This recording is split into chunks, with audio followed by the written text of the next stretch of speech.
യേശു അവിടെ നിന്ന് പുറപ്പെട്ട് ടൈർ, സീദോൻ എന്നീ പ്രദേശങ്ങളിലെത്തി. അപ്പോൾ ആ പ്രദേശത്ത് നിന്ന് ഒരു കാനാൻകാരി വന്ന് കരഞ്ഞപേക്ഷിച്ചു, കർത്താവേ, ദാവീദിന്റെ പുത്ര, എന്നിൽ കനിയണമേ. എന്റെ മകളെ പിശാച് ക്രൂരമായി ബാധിച്ചിരിക്കുന്നു.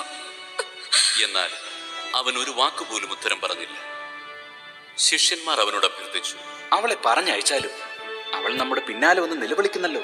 അവൻ മറുപടി പറഞ്ഞു, ഇസ്രായേൽ ഭവനത്തിലെ നഷ്ടപ്പെട്ട ആടുകളുടെ അടുത്തേക്ക് മാത്രമാണ് ഞാൻ അയക്കപ്പെട്ടിരിക്കുന്നത്. എന്നാൽ അവൾ അവനെ പ്രണമിച്ച്, കർത്താവേ, എന്നെ സഹായിക്കണമേ എന്നപേക്ഷിച്ചു. അവൻ പറഞ്ഞു, മക്കളുടെ അപ്പമെടുത്ത് നായ്ക്കൾക്ക് എറിഞ്ഞു കൊടുക്കുന്നത് ഉചിതമല്ല. അവൾ പറഞ്ഞു, അതേ കർത്താവേ, നായ്ക്കളും യജമാനന്മാരുടെ മേശയിൽ നിന്ന് വീഴുന്ന അപ്പകഷ്ണങ്ങൾ തിന്നുന്നുണ്ടല്ലോ. യേശു പറഞ്ഞു, സ്ത്രീയെ, നിന്റെ വിശ്വാസം വലുതാണ്. നീ ആഗ്രഹിക്കുന്നത് പോലെ നിനക്ക് ഭവിക്കട്ടെ.